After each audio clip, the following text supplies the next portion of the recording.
Hello everyone, मैं हूं Kumar S भावेशनु और मैं आपका स्वागत करता हूं सिविल एकेडमी ISPCS के इस यूट्यूब चैनल पर। यहां पर हम आए हैं आज, हम एक नया इनिशिएटिव लेकर आए हैं। साइंस एंड टेक्नोलॉजी जो आपका यूपीएससी प्रीलिम्स और मेंस का पार्ट है, उसको हम लोग यूट्यूब पर कवर करेंगे पूरी तरह से, काफ़ी डिटेल में, बेसिक से लेके इंटरमीडिएट तक और फिर इंटरमीडिएट से लेके एडवांस तक हम इसको अच्छे से प्रिपेयर करेंगे। बोथ स्टैटिक और डायनेमिक दोनों पार्ट इसमें कवर किए जाएंगे। साइंस एंड टेक जो आपका है, ये आपका बाकी जनरल स्टडीज़ के सब्जेक्ट्स की तरह नहीं है। इसमें केवल स्टैटिक पार्ट नहीं है, डायनेमिक पार्ट भी है। डायनेमिक पार्ट से क्या मतलब है कि कुछ कंसेप्ट्स हैं जो आपको पहले से पता होना चाहिए, वो है आपका स्टैटिक पार्ट। और डायनेमिक पार्ट जो है आपका, वो आपका कवर होगा आपके करंट अफेयर्स से, आपके न्यूज़पेपर से, मैगजीन से, कुछ जो आर्टिकल्स आते हैं उसके थ्रू। तो वो आपको रेगुलरली पढ़ना भी पड़ेगा। ऐसे मैं इनपुट्स दूंगा, बट आपको भी उसमें अपने इनपुट्स लगाने होंगे। फिलहाल हम यहाँ पर पहले अपना स्टैटिक पोर्शन कवर करेंगे, जो बेसिक कंसेप्ट्स हैं वो कवर करेंगे।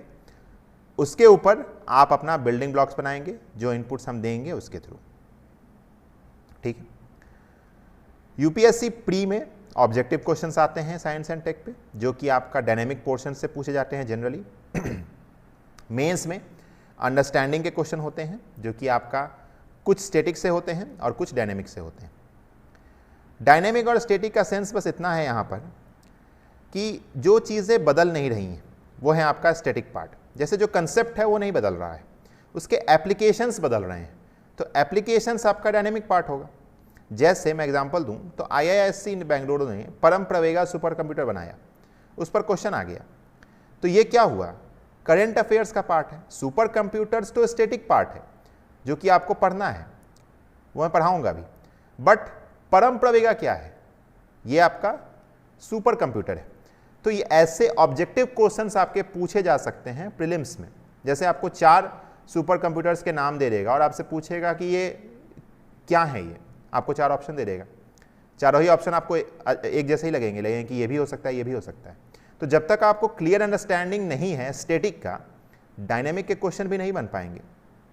लेकिन अगर स्टैटिक क्लियर है तो थोड़ा दिमाग लगाकर, थोड़ा ऑप्शन एलिमिनेट करके आप डायनेमिक क्वेश्चन भी आराम से अटेम्प्ट कर सकते हो। चाहे वो स्टेट PCS हो, चाहे वो आपका यूपीएससी का एग्जामिनेशन हो, even for SSC CGL and all. तो स्टार्ट करते हैं हम। सबसे पहले हम अपना सिलेबस देखेंगे। सिलेबस आपके 2 भाग में बढ़ चुके हैं। पहला भाग है आपका science and tech developments and their application and effects in everyday life. Sense क्या हुआ कि जो भी डेवलपमेंट्स हो रहे हैं, जैसे ICT में, इंफॉर्मेशन कम्युनिकेशन टेक्नोलॉजी में प्रतिदिन कुछ ना कुछ एडवांसमेंट हो रहे हैं, तो वो आपका यहाँ पर होगा। फिर achievements of Indians in science and technology, ठीक है, जो भी इंडियन साइंटिस्ट थे या फिर जो रिसर्चर्स थे उनका क्या योगदान रहा है उसके बारे में पढ़ना है। फिर आपका इंडिजाइनेशन ऑफ टेक्नोलॉजी क्या है, ये जो भी हम लोग पहले क्या होता था कि हम कुछ चीज़ें विदेशों से खरीदते थे, बट अब हम उसका खुद से मैन्युफैक्चरिंग करते हैं, तो क्या हुआ, इंडिजिनाइजेशन ऑफ टेक्नोलॉजी, और नया टेक्नोलॉजी को बनाना भी। सेकेंड पार्ट है आपका awareness in the field of IT, space, computers, robotics, nano technology, biotech and issues related to IPR।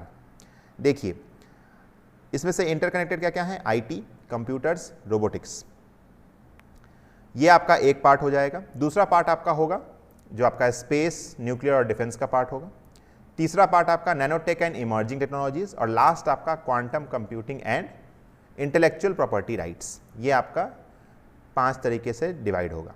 सबसे पहले हम देखेंगे awareness in the field of IT, क्योंकि ये काफ़ी लंबा है, इसमें काफ़ी सारे टॉपिक्स हैं। इन्होंने एक शब्द, एक लाइन में बस लिख दिया, awareness in the field of IT। अब इंफॉर्मेशन टेक्नोलॉजी में कई सारे टर्म्स होते हैं जो कि आपको पढ़ने हैं। मैं प्रयास करूंगा एक एक टर्म को छूता हुआ चलूं, कम से कम बेसिक्स तो आपका जरूर क्लियर करके जाऊंगा। एक बात को मैं अश्योर करता हूं कि इस कोर्स को ख़त्म करने के बाद, जितने भी इस सीरीज़ के वीडियो लेक्चर्स होंगे, उसको ख़त्म करने के बाद आपका कोई भी क्वेश्चन ऐसा नहीं होगा जो आपने पहली बार देखा होगा। उसके बेसिक कंसेप्ट्स आपने जरूर पढ़ रखे होंगे, या फिर जब आप न्यूज़पेपर पढ़ते हो, मैगजीन पढ़ते हो, तो कुछ भी ऐसा नया नहीं होगा आपके लिए, चीज़ें आपको अच्छे से समझ में आएंगी, और जब चीज़ें अच्छे से समझ में आएंगी तो आपके दिमाग में रह भी जाएगा। ठीक है, कुछ जैसे आप कोई चीज़ पहली बार पढ़ते हो तो लगता है बहुत टफ है, बट फिर उसी चीज़ को 2-3 बार जब पढ़ लेते हो तो लगता है ठीक है ये तो ईजी है। वैसे ही जब आपके स्टैटिक क्लियर रहेंगे, तो जब ऐसे ही कुछ इनोवेशंस या फिर डिस्कवरी होते रहेंगे, आपके न्यूज़पेपर में आते रहेंगे, तो आप उसको कनेक्ट कर पाओगे, रिलेट कर पाओगे। ठीक है, स्टार्ट करते हैं हम लोग इंफॉर्मेशन कम्युनिकेशन एंड टेक्नोलॉजी। सबसे पहले इंफॉर्मेशन क्या है? इंफॉर्मेशन आपका डेटा ट्रांसफर है। कैसा डेटा ट्रांसफर? तो वन वे डेटा ट्रांसफर है। मतलब मैं अभी बोल रहा हूं, ऐसे मेरे थ्रोट में थोड़ा पेन है तो हो सकता है बीच में कुछ डिस्टर्बेंस हो, पार्डन मी फॉर दैट।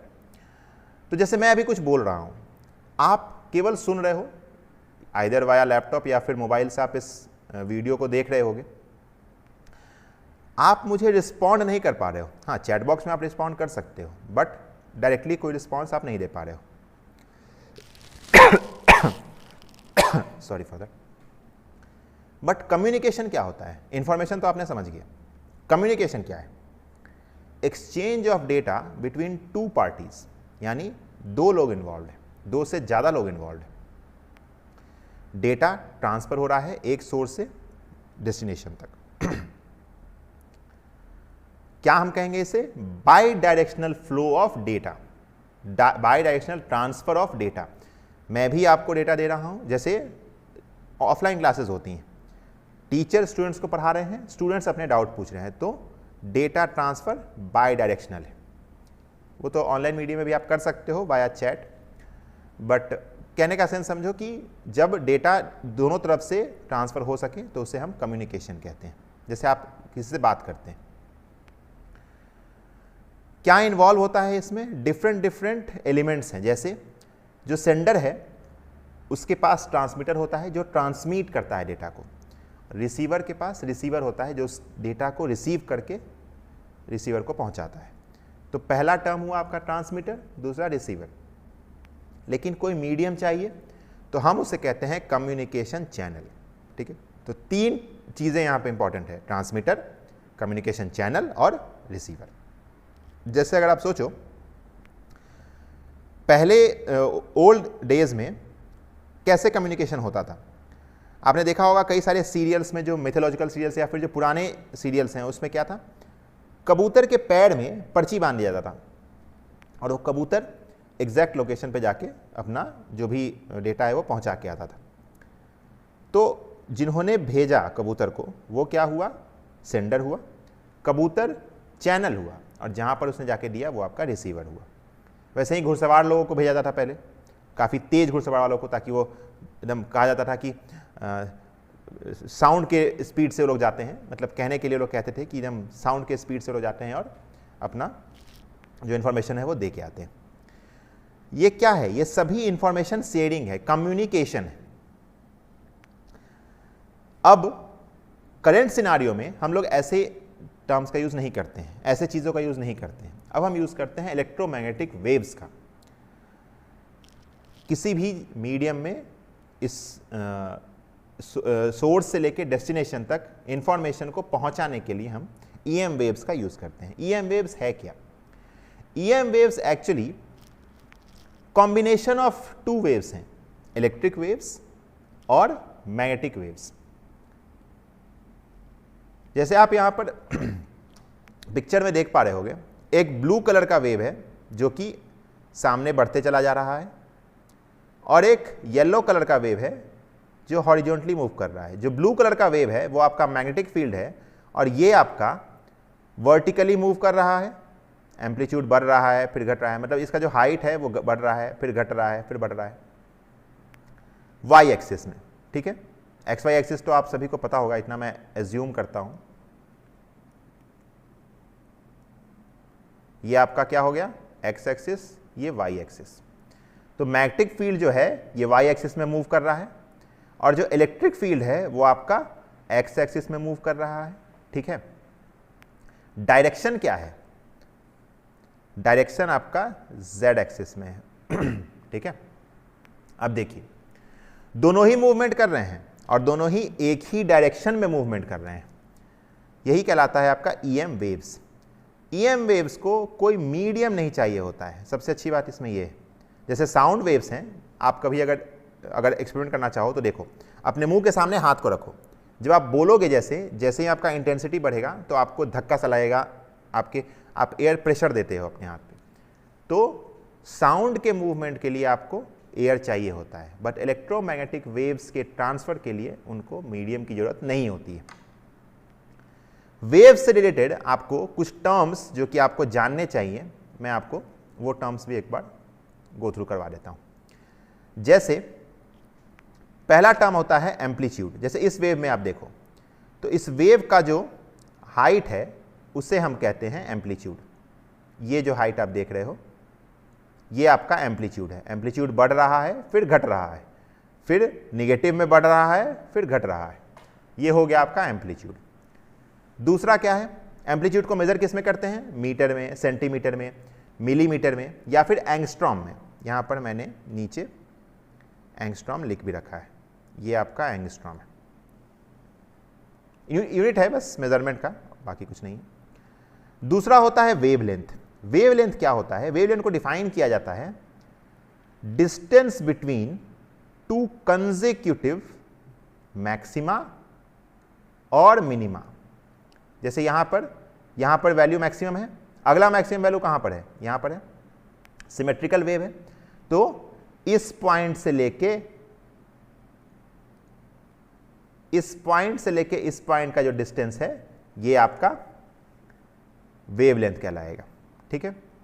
अब देखिए, यहां पर हो सकता है आपको पहचानने में दिक्कत हो रहा होगा, आप स्टार्टिंग से देखो, इस पॉइंट से देखो, इस पॉइंट से स्टार्ट करो तो एक वेव चला यहां तक, सेम चीज आगे भी रिपीट हो रहा है, तो वेवलेंथ क्या हुआ, जो मिनिमम डिस्टेंस है इस पॉइंट से लेके इस पॉइंट तक का जो डिस्टेंस है वो आपका वेवलेंथ हो गया। फिर आता है आपका फ्रीक्वेंसी। फ्रीक्वेंसी क्या कहते हैं कि जैसे एक सेकेंड में वो वेव कितना बार आपके सामने से गया।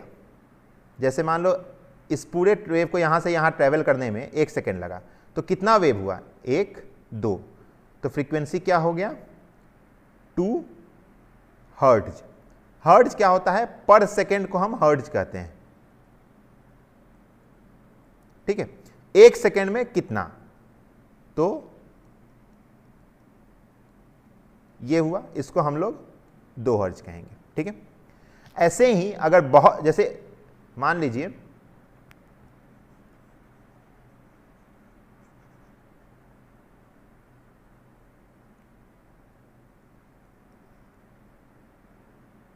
काफी डेंस है ऐसे तो क्या हुआ, आपका फ्रीक्वेंसी बढ़ गया, 1 सेकेंड में अब 1, 2, 3, 4, 5, 6, 7 ऐसे कई सारे वेव्स जा रहे हैं, तो आपका फ्रीक्वेंसी बढ़ गया। फ्रीक्वेंसी कहते हैं 1 सेकेंड में कितने वाइब्रेशंस आपने रिकॉर्ड किए। Frequency is nothing but number of vibrations पर सेकेंड। ठीक है। जो एनर्जी होता है वेव में, उसको हम डिफाइन करते हैं फ्रीक्वेंसी के बेसिस पर ही। Energy in a wave is equal to, energy को हम ई से रिप्रेजेंट करते हैं एच एफ। एफ क्या है, फ्रीक्वेंसी ऑफ द वेव, और एच कुछ नहीं है, प्लैंक्स कांस्टेंट होता है, एक कांस्टेंट है बस। हम लोग लिखते क्या हैं, E is directly proportional to F. अगर फ्रीक्वेंसी बढ़ेगा तो एनर्जी भी बढ़ेगा, लेकिन एनर्जी कैसे बढ़ेगा, 2 गुना बढ़ेगा, 3 गुना बढ़ेगा, 1.5 गुना बढ़ेगा, तो उसी प्रोपोर्शनलिटी कांस्टेंट को हम कहते हैं प्लैंक्स कांस्टेंट। ठीक है, आगे बढ़ते हैं। इसका स्पेक्ट्रम अगर हम देखें इलेक्ट्रोमैग्नेटिक वेव्स का, तो इसमें कई सारे, इसको कई रीजन्स में डिवाइड किया जा सकता है जैसे आप यहां पर देखो, रेडियो फ्रीक्वेंसीज हैं, फिर आपका माइक्रोवेव्स हैं, इंफ्रारेड है, विजिबल रीजन है, अल्ट्रावायलेट रेज है। अल्ट्रावायलेट रेज का आपने सुना होगा, सन से जो आता है। विजिबल क्या है, जो हम देख पा रहे हैं, वो आपका विजिबल रेंज है। इंफ्रारेड जैसे आपने कभी कभी देखा होगा, रात में जहाँ पर कैमराज इंस्टॉल होते हैं, वहाँ पर सब कुछ अंधेरा रहेगा, लेकिन वहाँ पर कैमरे में एक लाल रंग की बत्ती जलते रहती है। वो क्या है? वो इंफ्रारेड लाइट है, जो कि रिकॉर्डिंग कर रहा है लाइट के एब्सेंस में भी। ठीक है। वैसे ही आपका एक्सरे है और गामा रे है। गामा रे किसका आउटपुट होता है? जिन्होंने मुझसे न्यूक्लियर पढ़ा होगा, न्यूक्लियर साइंस एंड टेक्नोलॉजी, उन्हें पता है न्यूक्लियर रिएक्शन का आउटकम होता है गामा रेज। आएंगे न्यूक्लियर भी हम पढ़ेंगे तो उस पर भी हम डिटेल में आएंगे क्या है वो। तो हम लोग इलेक्ट्रोमैग्नेटिक स्पेक्ट्रम को कई रेंज में बांट सकते हैं कि माइक्रोवेव्स का रेंज यहाँ से यहाँ तक है, रेडियो फ्रीक्वेंसी का रेंज यहाँ से लेके यहाँ तक है, ऐसे हम बांट सकते हैं। विजिबल रेंज यहाँ से यहाँ तक है। ठीक है। हम लोग जनरली जो कम्युनिकेशन के लिए वेव्स यूज़ करते हैं वो रेडियो वेव्स यूज़ करते हैं। क्यों? तो देखिए आंसर मैंने यहाँ पे लिख रखा है, वेवलेंथ इज मोर। अब वेवलेंथ ज़्यादा होगा तो उससे क्या फ़ायदा होगा? एक बार सोचिए ज़रा, क्या फ़ायदा हो सकता है? देखिए, वेवलेंथ ज़्यादा होने का मतलब क्या हुआ? जैसे मेरे पास एक वेव है जो कि ऐसा है, वेवलेंथ कितना हुआ इसका? इतना। ठीक है। मेरे पास दूसरा वेव है जो कि कुछ ऐसा है,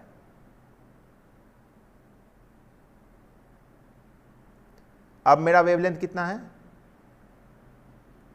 वेवलेंथ बढ़ा तो मेरे पास अपॉर्चुनिटी आई ज़्यादा से ज़्यादा इंफॉर्मेशन को इस पर बैठाकर आगे हम भेज सकें। ठीक है। तो होता क्या है?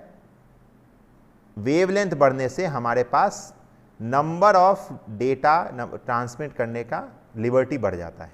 ठीक है। इसीलिए हम लोग रेडियो वेव्स को यूज़ करते हैं ताकि ज़्यादा से ज़्यादा इंफॉर्मेशन को ट्रांसमिट कर सकें। ठीक है। जैसे देखिए, ICT is a diverse set of technological tools and resources used to create, store for exchange of information। Computers के थ्रू, इंटरनेट के थ्रू आप जो लाइव एंड रिकॉर्डेड ब्रॉडकास्टिंग, जैसे अभी ये रिकॉर्डेड ब्रॉडकास्टिंग है, आप इसको देख पा रहे हो, ये भी आपका ICT के थ्रू ही देख पा रहे हो। मॉडर्न कम्युनिकेशन में हम लोग रेडियो वेव्स का यूज़ करते हैं, जो कि किसका पार्ट है? इलेक्ट्रोमैग्नेटिक स्पेक्ट्रम का एक छोटा सा पार्ट है। कितने से कितने हर्ट्ज तक? 30 हर्ट्ज से लेके अप्रॉक्सीमेटली 30 गीगा हर्ट्ज तक हम इसको रेडियो वेव्स मानते हैं। कैसे जनरेट होता है? तो आर्टिफिशियली हम लोग जनरेट करते हैं ट्रांसमीटर्स और रिसीवर्स के द्वारा। ठीक है। यहाँ पर आप देख सकते हो जो आपका रेंज है एकदम हार्ड एंड फास्ट नहीं है कि एग्जैक्ट 30 हर्ट्ज पे वो ख़त्म ही हो जाएगा, बट अप्रॉक्सीमेटली 30 गीगा हर्ट्ज पर हम उसको मानते हैं कि वहाँ तक रेडियो हमारा रेडियो वेव्स का बैंड है। अब हम आते हैं रेडियो इंटरफेरेंस पे। जब हम रेडियो फ्रीक्वेंसी की बात करते हैं तो वहाँ पर इंटरफेरेंस भी होगा। जैसे आप अपने दोस्त के साथ जब रहते हो तो जाहिर सी बात है कभी कभी नोकझोंक भी होता है, कभी कभी कुछ अच्छा डिस्कशन भी होता है। तो जब आपका दोस्त भी बहुत अच्छा है, उतना ही सपोर्टिव है जितना आप हो, तो जब आप दोनों के बीच में डिस्कशन होगा तो काफ़ी फ्रूटफुल डिस्कशन होगा, उसका कुछ आउटकम आएगा। तो वैसे ही जब वेव्स एक दूसरे से इंटरैक्ट करते हैं, जैसे ये देखिए, पहला जो वेव है ब्लू वाला, इसका एम्पलीट्यूड देखिए, एम्पलीट्यूड यानी हाइट, इसका हाइट देखिए, और जो सेकेंड वेव है इसका हाइट देखिए, ग्रीन वाला। ब्लू वेव और ग्रीन वेव दोनों के हाइट में डिफरेंस है, बट नेचर एक जैसा है। दोनों ही पहले इंक्रीज हो रहे हैं फिर डिक्रीज हो रहे हैं। तो अब जब ये दोनों इंटरैक्ट करेंगे तो जो रिजल्टिंग वेव बनेगा वो भी आपका क्या होगा? उसका देखिए एम्पलीट्यूड बढ़ गया। तो ये क्या कहलाया? इसको हम लोग कहते हैं कंस्ट्रक्टिव इंटरफेरेंस। ठीक है। सेकेंड केस में आइए। जो आपका ब्लू वाला वेव है इसका एम्पलीट्यूड देखिए और जो ग्रीन वेव है इसका एम्पलीट्यूड देखिए। दोनों के एम्पलीट्यूड में डिफरेंस है, बट दोनों के नेचर में भी डिफरेंस है। पहला बढ़ के तब घट रहा है, दूसरा घट के तब बढ़ रहा है। तो दोनों के नेचर में डिफरेंस हुआ। तो अब जब इनका इंटरफेरेंस होगा तो देखिए ये वाला पॉजिटिव है, ये निगेटिव है। क्योंकि पॉजिटिव का वैल्यू थोड़ा ज़्यादा है तो इसलिए हमें वेव थोड़ा पॉजिटिव मिला है। अगर ये दोनों इक्वल होते तो हमें केवल एक स्ट्रेट लाइन मिलता है, यहां पर कुछ भी नहीं रहता। इसे हम लोग कहते हैं डिस्ट्रक्टिव इंटरफेरेंस। क्या कर रहा है, एक दूसरे को डिस्ट्रक्ट कर रहा है, कॉम्बिनेशन डिस्ट्रक्ट हो रहा है। अब हम देखते हैं कि जब हम, अब क्योंकि रेडियो इंटरफेरेंस हो सकता है, अगर वेव्स एक नेचर के हों तो या तो कंस्ट्रक्टिव होगा या डिस्ट्रक्टिव होगा, लेकिन चाहिए हमें दोनों ही नहीं। क्यों, तो समझिए, अगर मुझे किसी पॉइंट ऑफ टाइम पर 0.5 वैल्यू की आवश्यकता है, मुझे केवल इतना ही चाहिए, ना इससे ज़्यादा ना इससे कम, तो अगर मुझे 1 मिलेगा तो भी मेरे लिए कोई यूज़ का नहीं है वो, और 0.25 भी मिलेगा तो भी मुझे कोई यूज़ का नहीं। तो इसलिए हम चाहते हैं कि हमारा इंटरफेरेंस मिनिमम हो। तो इसको प्रिवेंट करने के लिए हम लोग क्या करते हैं, देखिए, इसके प्रिवेंशन के लिए वर्ल्ड वाइड एक बॉडी है जो कि यूएन की स्पेशलाइज्ड बॉडी है, इंटरनेशनल टेलीकम्युनिकेशन यूनियन, जो कि इस चीज़ को श्योर करती है, मेक श्योर करती है कि एक पॉइंट ऑफ टाइम पर एक फ्रीक्वेंसी बैंड में एक ही यूज़र यूज़ कर सके, ठीक है, ताकि इंटरफेरेंस ना हो पाए।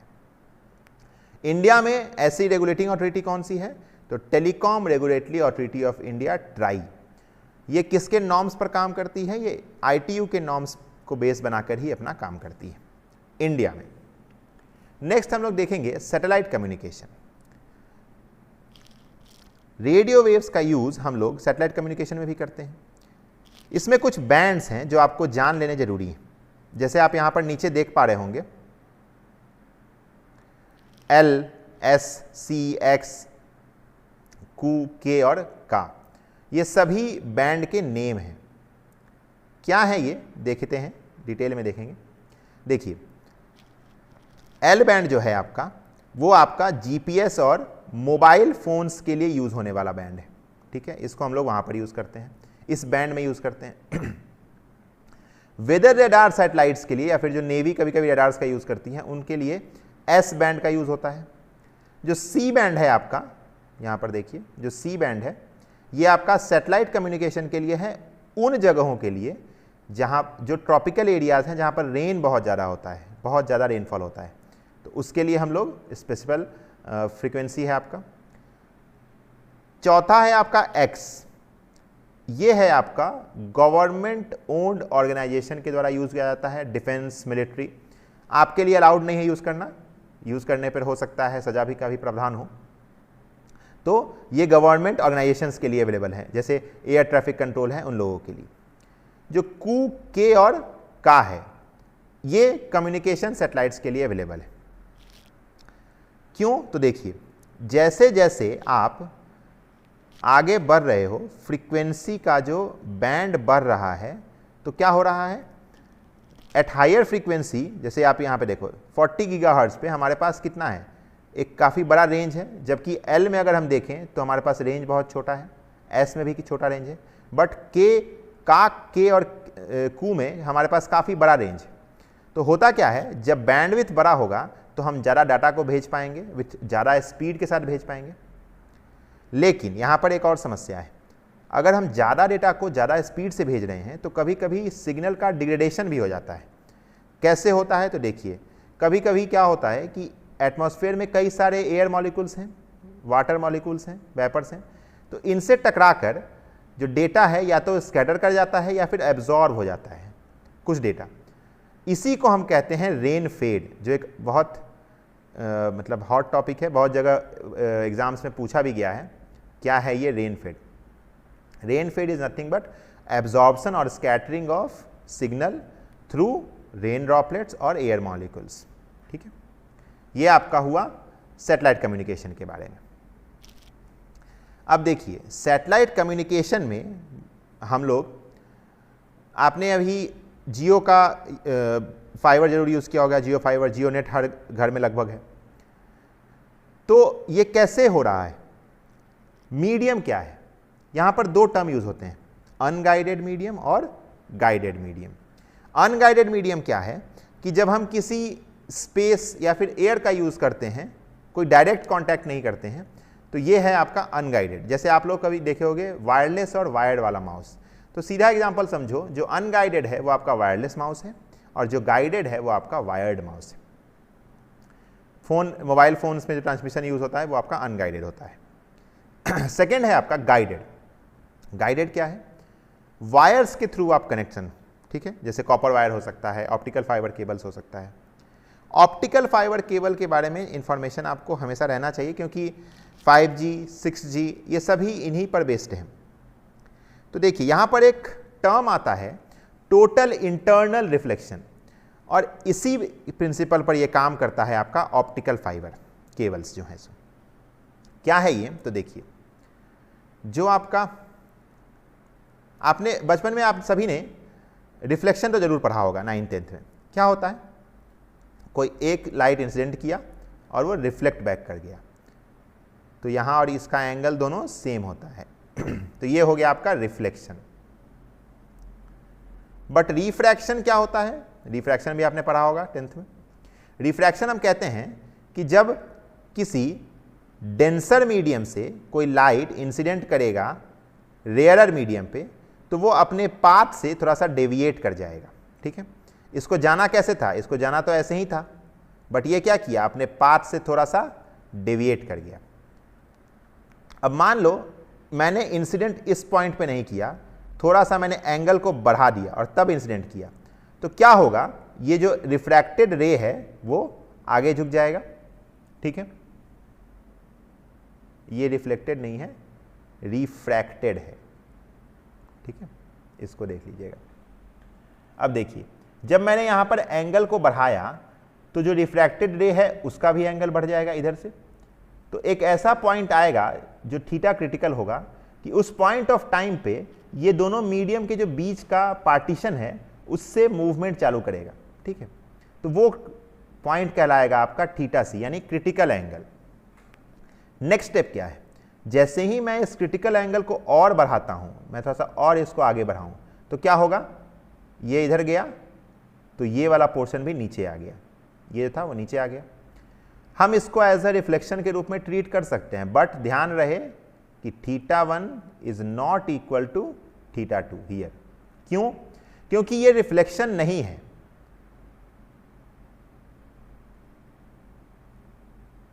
रिफ्लेक्शन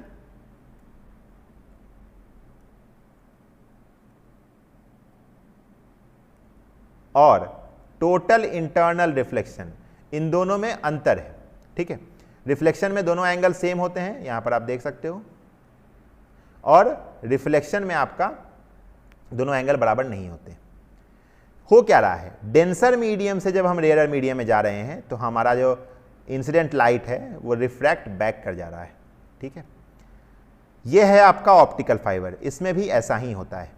जो आपका इनर मीडियम है वो आपका डेंसर है और जो आउटर मीडियम है वो आपका रेयरर मीडियम है। तो जब लाइट इंसिडेंट करता है तो वो रिफ्रैक्ट होने के बदला अंदर ही रिफ्लेक्ट कर जाता है TIR के थ्रू, और काफ़ी ज़्यादा डिस्टेंस कवर कर सकता है। क्यों? क्योंकि यहाँ पर इंफॉर्मेशन का लॉस नहीं होता है। जैसे ही आया इंफॉर्मेशन, रिफ्लेक्ट बैक हो गया एज अ TIR, और फिर वो आगे बढ़ते चला गया। तो थाउजेंड्स ऑफ किलोमीटर्स तक इसको हम आराम से भेज सकते हैं विदाउट एनी डेटा लॉस। और यही कारण है कि आपके जितने भी मोबाइल टेक्नोलॉजीज़ हैं, वाईफाई टेक्नोलॉजीज़ हैं, उन सभी में हम आजकल ऑप्टिकल फाइबर का यूज़ कर रहे हैं। और काफ़ी इसके बारे में जानना जरूरी है आप लोगों को, क्योंकि आगे 6G 5G सब इसी पे काम करेगा। नेक्स्ट क्लास में जब हम 5G और 6G पढ़ेंगे, जनरेशन्स ऑफ इंटरनेट, उस समय हम इसको देखेंगे कि ऑप्टिकल फाइबर का यूज़ कहाँ कहाँ होता है। फ़ायदा क्या है कि जो सिग्नल है वो काफ़ी लार्जर डिस्टेंस ट्रैवल कर सकता है विदाउट लॉस ऑफ डेटा। इसका बेस्ट एग्जांपल आप देखो तो इंटरनेट को आप इसका बेस्ट एग्जांपल मान सकते हो। जैसे आप यूज़ करते हो नेट, तो जाहिर सी बात है वो गाइडेड ही है। जो भी आपके, जैसे मान लो आपने यूट्यूब से कुछ सर्च किया, यूट्यूब पे कुछ वीडियो सर्च किया, तो जहाँ पर यूट्यूब का सर्वर होगा वहाँ पर वो रिक्वेस्ट जाएगा कि ये वीडियो सर्च हो रहा है, फिर वो वहाँ से रिप्लाई आएगा, वो वीडियो सर्च करके आपके सामने पेश करेगा, फिर आप उसको देखोगे। तो तो ये पूरा प्रोसेस क्या है, ये पूरे प्रोसेस में लार्ज डिस्टेंस है, बार बार सिग्नल को जाना आना। तो इसमें क्या होता है, और सर्वर्स तो आपके बगल में है नहीं, काफ़ी दूर पे होंगे कहीं ना कहीं सर्वर, तो उस सर्वर से वहाँ पर लाने का जो काम है वो आपका इन ऑप्टिकल फाइबर्स के थ्रू किया जा रहा है, ताकि लॉस बहुत कम हो। पहली क्लास है इसलिए मैं आपको यहीं पर छोड़ रहा हूँ। नेक्स्ट क्लास में हम देखेंगे मोबाइल टेक्नोलॉजी के बारे में, उसके बाद फिर जो आपका इंफॉर्मेशन टेक्नोलॉजी में और भी जो इंपॉर्टेंट चीज़ें हैं वो देखेंगे। फिर हम आगे बढ़ेंगे न्यू जनरेशन टेक्नोलॉजीज़ पे, जैसे AI, ML, machine learning, artificial intelligence, cyber security, blockchain की भी हम लोग कुछ चर्चा करेंगे। और तब फिर हम लोग जाएंगे अपने लास्ट टॉपिक पर, जो आपका इंफॉर्मेशन कम्युनिकेशन टेक्नोलॉजी का है, कि AR VR industry 4.0।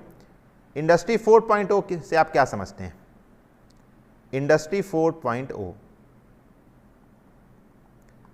Comment box में आप मुझे बताएंगे इंडस्ट्री 4.0 से आप क्या समझते हैं। और केवल वीडियो को देखना भी नहीं है, वीडियो को लाइक भी करना है, अपने जो आंसर्स हैं वो कमेंट भी करने हैं, ठीक है।